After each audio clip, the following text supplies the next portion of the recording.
இன்றைக்கு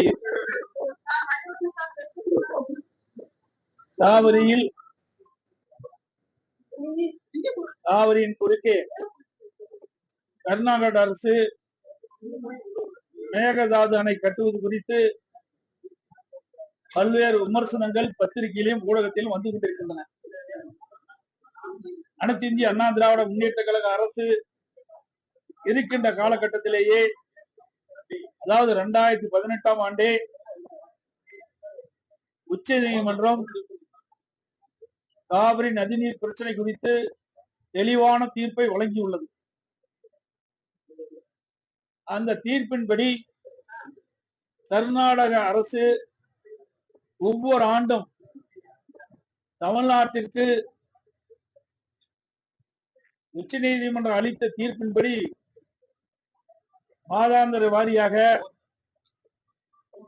கர்நாடக அணையிலிருந்து காவிரியில் தண்ணீர் திறக்கப்பட வேண்டும். ஆனால் உச்ச நீதிமன்றம் தீர்ப்பு வழங்கிய பிறகும் கர்நாடக அரசு ஒவ்வொரு ஆண்டும் குறிப்பிட்ட காலத்தில் காவிரியில் தண்ணீர் திறப்பதில்லை. தமிழ்நாடு அரசு ஒவ்வொரு ஆண்டும் கர்நாடகத்திலே வாதாடி போராடித்தான் தண்ணீரை கர்நாடகத்திலிருந்து தண்ணீரை பெறக்கூடிய நிலை இருந்து வருகிறது. தற்போது புதிதாக கர்நாடகத்திலே முதலமைச்சராக பொறுப்பேற்றுள்ள முதலமைச்சர் அவர்கள் மேகதாதிலே அணை கட்டியே தீர வேண்டும் என்று பத்திரிகையிலும் ஊடகத்திலும் செய்தி வெளியிட்டுள்ளார்கள். இது வன்மையாக கண்டிக்கத்தக்கது. இது குறித்து நான் 31/7/2026 அன்று ஒரு தெளிவான அறிக்கையை நான் வெளியிட்டிருக்கிறேன். மேகதாது காவிரியின் குறுக்கே மேகதாதில் அணை கட்டப்பட்டு விட்டால் டெல்டா மாவட்டம் பாலைவனமாகிவிடும். தமிழகத்தில் 20 மாவட்டத்திற்கு காவிரி நீர் குடிநீர் ஆதாரமாக விலகிக் கொண்டிருக்கிறது. இப்படி இருக்கின்ற இந்த சூழ்நிலையில் கர்நாடகத்தில் புதிதாக பொறுப்பேற்றுள்ள முதலமைச்சர் அவர்கள் 2 மாநிலத்திற்கும் நல்லுறவுகளை சிதைக்கின்ற விதமாக அதோடு இன்றைக்கு தமிழ்நாட்டில் புதிதாக அமைந்துள்ள தமிழக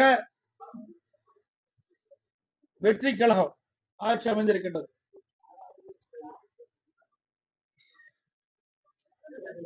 இந்த அரசு மேகதாதில் ஒரு தனி அரசின் தனி தீர்மானத்தை கொண்டு வந்தார்கள். அந்த அரசின் தனி தீர்மானத்தில் சட்டமன்ற உறுப்பினர்களுக்கு வழங்கப்பட்டு அடுத்த நாள் சட்டமன்றம் கூடுகின்ற பொழுது சட்டமன்ற அவையிலும் அந்த அரசின் தனி தீர்மானம் வைக்கப்பட்டிருக்கின்றன. அதை ஒட்டி இன்றைய முதலமைச்சர் திரு ஜோசப் விஜய் அவர்கள் அந்த அரசின் தனி தீர்மானத்தை முன்மொழிந்தார்கள். பிறகு அவருடைய கட்சியினர் வழிமொழிந்தார்கள். விவாதம் விடப்பட்டது. எதிர்வரிசையில் இருக்கின்ற கட்சி தலைவர்கள் அந்த விவாதத்திலே பங்கு பெற்று அவருடைய கருத்துக்களை தெரிவித்தோம். எதிர்கட்சி தலைவர் திரு உதயநிதி ஸ்டாலின் அவர்கள் பேசுகின்ற பொழுது ஒரு கருத்தை தெரிவித்தார். அந்த கருத்தின் அடிப்படையில முதலமைச்சர் அவர்கள் தங்களுடைய பதில் உரையில நடுவர் மன்றம் அமைக்கப்படுவது குறித்து கருத்தை தெரிவித்தார். இது தவறானது. ஏற்கனவே அரசின் தனி தீர்மானத்தில் எது முன்மொழியப்பட்டதோ அதைத்தான் அவர் பதில் உரையிலே தெரிவித்திருக்க வேண்டும். ஒரு திருத்தத்தை மேற்கொள்ள வேண்டும் என்றால் சட்டப்பேரவை விதி 104 கீழ் என்ன திருத்தம் மேற்கொள்ளப்படும் என்று அவை தலைவருடைய அனுமதி பெற்று அவையில் முன்மொழிய வேண்டும். பிறகு விவாதத்துக்கு எடுத்துக் கொள்ளப்பட வேண்டும், ஓட்டெடுப்பட வேண்டும். பிறகுதான் ஏற்கனவே அரசியல் தீர்மானத்தில் சேர்க்கப்பட வேண்டும். இதுதான் 104 சட்டப்பேரவை விதி 104 தெரிவிக்கப்படுகிறது. இது குறித்து தான் நாங்கள் நீதிமன்றத்தில் வழக்கு தொடர்ந்திருக்கின்றோம். தற்போது நடுவர் மன்றம் தேவையற்றது. ஏனென்று சொன்னால் ஏற்கனவே 2018 ஆண்டு உச்சநீதிமன்றத்திலே காவிரி நதிநீர் பிரச்சனை குறித்து ஒரு தெளிவான தீர்ப்பை கொடுக்கப்பட்டு விட்டது. அதோடு பத்திரிகையிலும் ஊடகத்திலும் செய்தியில் வந்து கொண்டிருக்கின்றன. கர்நாடக முதலமைச்சர் அவர்களும் செய்தி வெளியிட்டிருக்கின்றார். 5ஆம் தேதியோ அல்லது 3ஆம் தேதியோ அல்லது 5ஆம் தேதியோ தமிழக முதலமைச்சர், தமிழ்நாட்டுடைய முதலமைச்சர்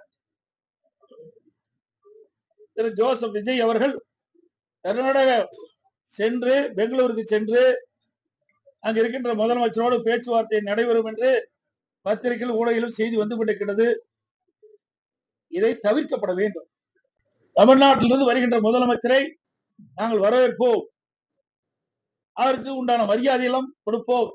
அதோடு தயாராக ஒரு ஹெலிகாப்டரை தயார் செய்து வைத்திருக்கின்றோம்.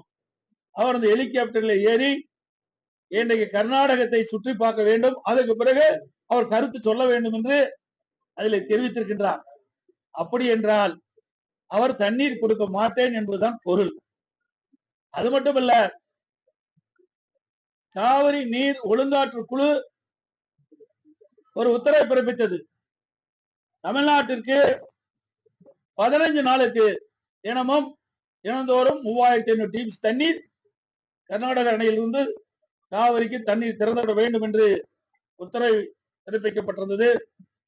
நேற்றைய தினம் காவிரி மேலாண்மை ஆணையம் அதை உறுதிப்படுத்தியுள்ளது.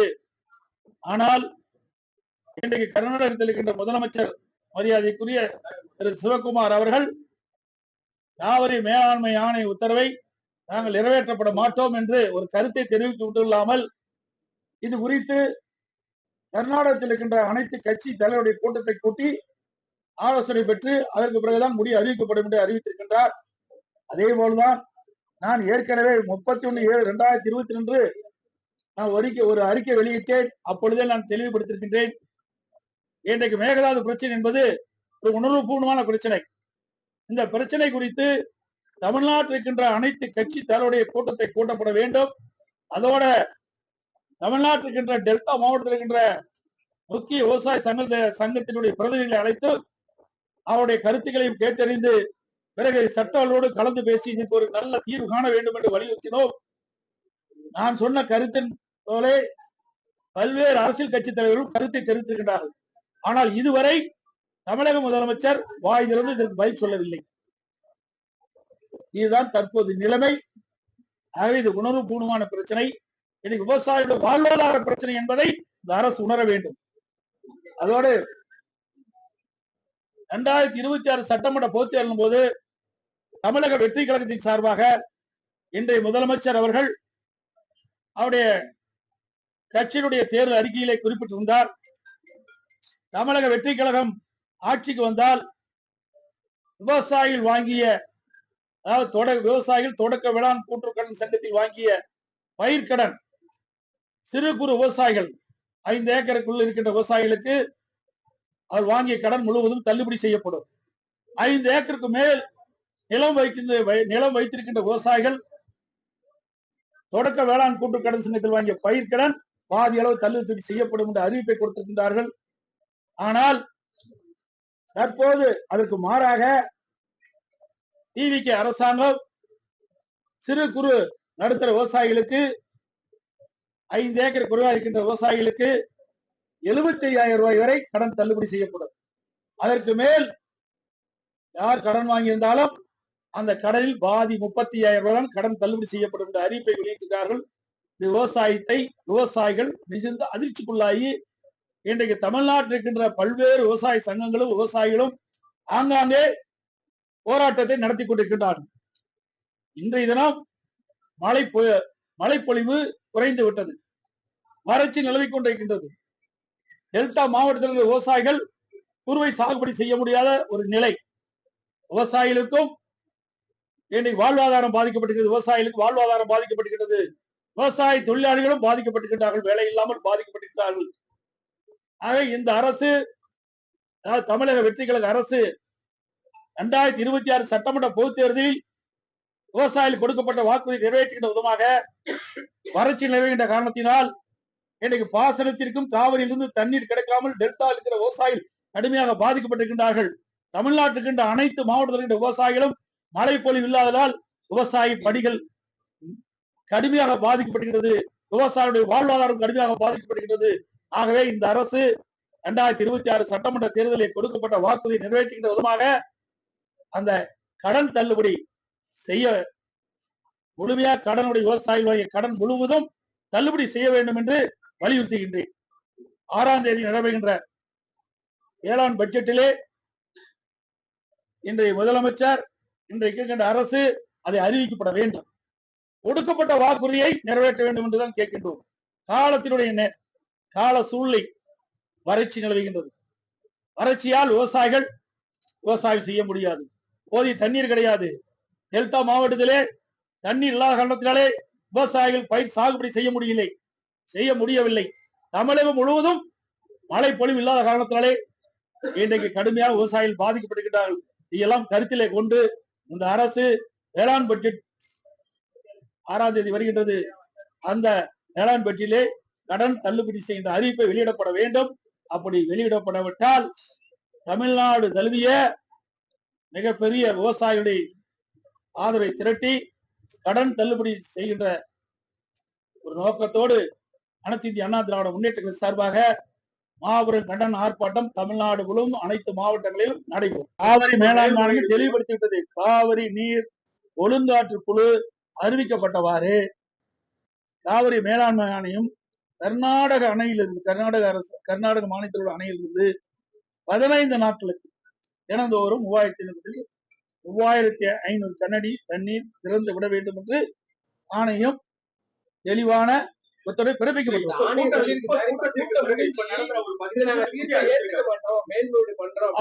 சரி, இப்படி இருக்கின்ற நிலையில இப்ப 80 டிஎம்சி தண்ணி கர்நாடக அணையில் இருக்குது. இந்த சூழ்நிலையை தண்ணி கொடுக்க மறுக்கிறாங்க. அப்படி மேகதாதுவில் அணை கட்டப்பட்டு விட்டால் குடிப்பதற்கு கூட தண்ணீர் இல்லாம போயிடும் தமிழ்நாட்டில். அதனாலதான் நாங்க சொல்றோம், சட்ட ரீதியாக ஏற்கனவே உச்ச நீதிமன்றம் அளித்த தீர்ப்பின்படி காவிரியின் குறுக்கே எந்த ஒரு திட்டத்தை நிறைவேற்றப்பட வேண்டும் என்றாலும் கீழ்ப்படுகை மாநிலத்துடைய அனுமதி இல்லாமல் மேல்படுகை மாநிலம் எந்த ஒரு திட்டத்தை மேற்கொள்ளக்கூடாது என்று தெளிவான தீர்ப்பை உச்ச நீதிமன்றம் வழங்கி இருக்கின்றது. அதைத்தான் நாம் வலியுறுத்திட்டு இருக்கிறோம். அதே மாதிரி தமிழகத்தில் இருக்க டெல்டா பகுதியில கடும் வறட்சி இருக்கு. அவர் இந்த கர்நாடக முதலமைச்சரை கூப்பிட்டு வந்து விஜய் இந்த மாதிரி இது எதுக்கு தேவை? ஏற்கனவே 1986ஆம் ஆண்டிலிருந்து 2018ஆம் ஆண்டு சட்ட போராட்டம் நடத்தி தெளிவான தீர்ப்பு வாங்கி இருக்கிறோம். உச்ச நீதிமன்றத்துல தமிழ்நாடு அரசின் சார்பாக 13 நாட்கள் வாதம் நடைபெற்றது. கேரளா மாநிலத்தில் கர்நாடக மாநில சார்பாக 9 நாட்கள் விவாதம் நடைபெற்றது. கேரளா மாநில சார்பாக 3 நாட்கள் விவாதம் நடைபெற்றது. பாண்டிச்சேரி 1 நாள் நடைபெற்றது.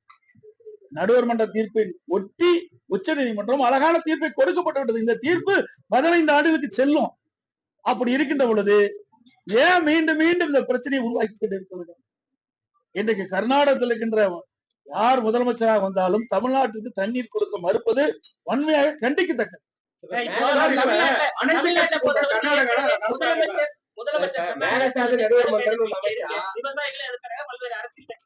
இப்ப சிவகுமார் அங்க முதலமைச்சர் என்ன இப்ப வர வேண்டாம், வேற தேதியில ஒத்தி வச்சுக்கலாம் அப்படிங்கிற மாதிரி ஒரு தகவலை சொல்லியிருக்காரு.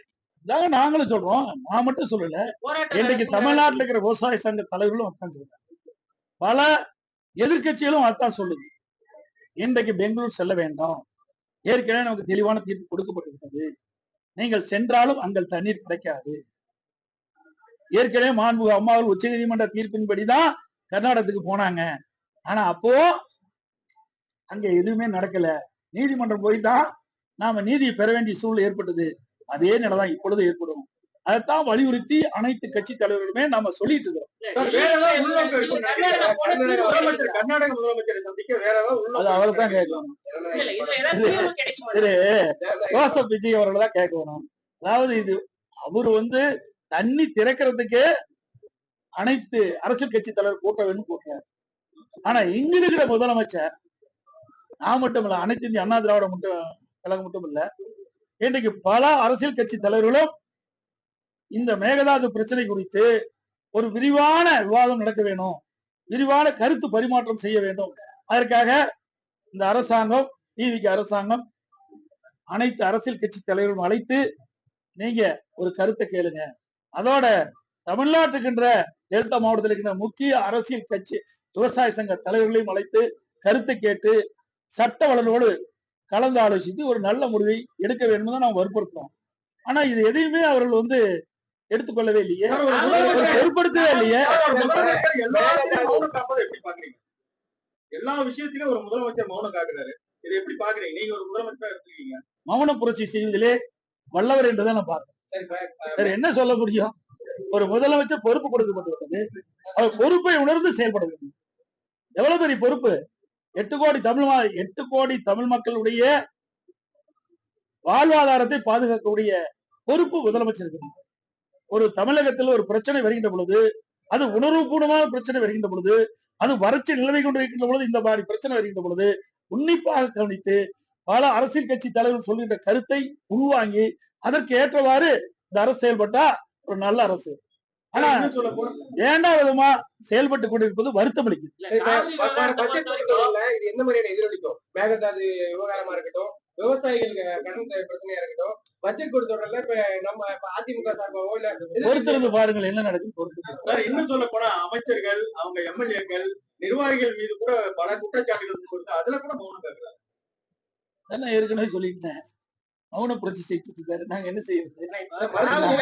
அதாவது சட்டமன்றத்திலையும் பேசுறோம், அதுக்கும் பதில் சொல்ல மாட்டேங்கிறாரு. ஆனா அழகா அதை முடிச்ச பிறகு பதில் சொல்லிக்கிட்ட பொழுது அவர் வந்து பதில் எப்படி சொல்றான்னு உங்களுக்கு எல்லாத்துக்கும் தெரியும். அதுக்குள்ள நான் போக விரும்பல. ஆனா இதுக்கு முந்தி இருக்கின்ற முதலமைச்சர்கள் அனைவருமே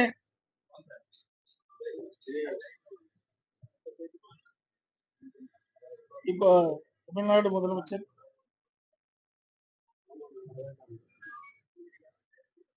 நீங்க சொன்ன மாதிரி இப்பதான் சொல்றாங்க, பார்த்துட்டு சொல்றாங்க, தமிழ்நாடு முதலமைச்சரை கர்நாடகத்துக்கு வர வேண்டாம் என்று அங்க இருக்கின்ற முதலமைச்சர் வலியுறுத்திட்டு இருக்காங்க. என்ன அவருக்கு இருக்கிற மீது கூட இவருக்கு இல்லை என்பதுதான் எனக்கு கருத்து. ஏன்னா இது சரியா தவறா அவங்க ஒரு தீர்ப்பு கொடுக்கப்பட்டிருக்காங்க.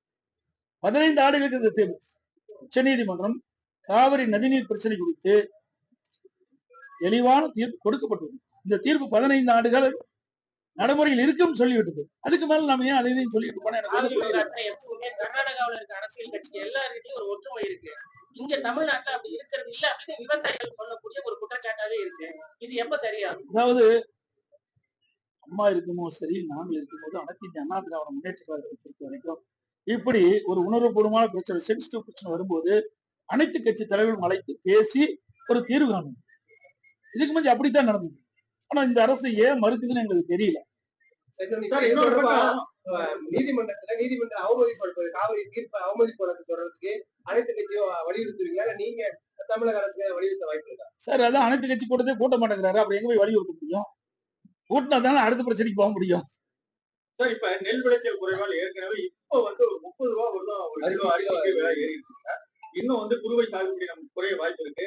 இந்த மாதிரி நிலையில பல்வேறு அந்த நெல் ஆலைகள்லாம் மூடப்பட்டிருக்கு. இப்ப என்னதான் பண்ணுவாங்க சார் தமிழக அரசு? இந்த கேள்வி அவருக்கு என்ன பண்ணிட்டு நாங்க இது மாதிரி விட மாட்டோம் சார். வறட்சி வருகின்ற பொழுது அந்த வறட்சியை எப்படி கையாள வேண்டும், அந்த வறட்சியால் மக்கள் எப்படி பாதிக்கிறாங்க, விவசாயிகள் எப்படி பாதிக்கிறாங்க, விவசாய தொழிலாளர் எப்படி பாக்குறாங்க, பொதுமக்கள் எப்படி பாதிக்கிறாங்க, இதையெல்லாம் கண்டறிந்து அதுக்கு தேவையான முன்னேற்பாடு நடவடிக்கை நாங்க இருப்போம். இதே 2014 வறட்சி வந்தது.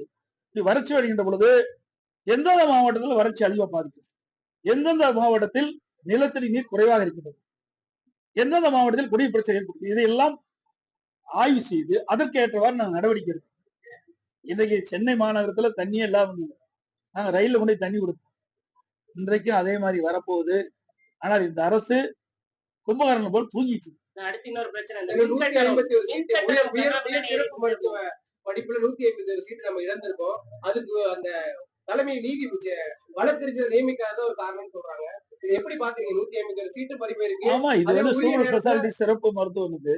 இது உண்மையா வேதனை அளிக்குது. இதுக்கெல்லாம் ஒரு அரசு முன்னேற்பாட செய்து நமக்கு கிடைக்க வேண்டிய நம்முடைய மருத்துவர்கள் சூப்பர் ஸ்பெஷாலிட்டி வரும்போது நமக்கு நல்ல ஒரு மருத்துவ சிகிச்சை கிடைக்கும். அதை இழந்தது வருத்தத்தை அளிக்குது. இது வந்து வழக்கறிஞர் நியமிக்காதனாலே இது நமக்கு கிடைக்காம போயிருக்கு உச்ச நீதிமன்றத்துல வாதாடுறதுக்கு.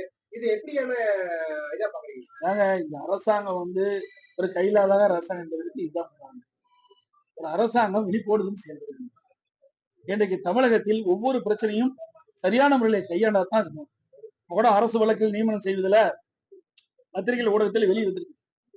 டிவிகே கட்சி சேர்ந்த ஒரு பெண் வழக்கறிஞர் இன்றைக்கு இந்த அரசு வழக்கில் நியமனம் செய்வதில் இன்றைக்கு லஞ்சம் மாறுதாக சொல்லிட்டு இருக்கிறாங்க.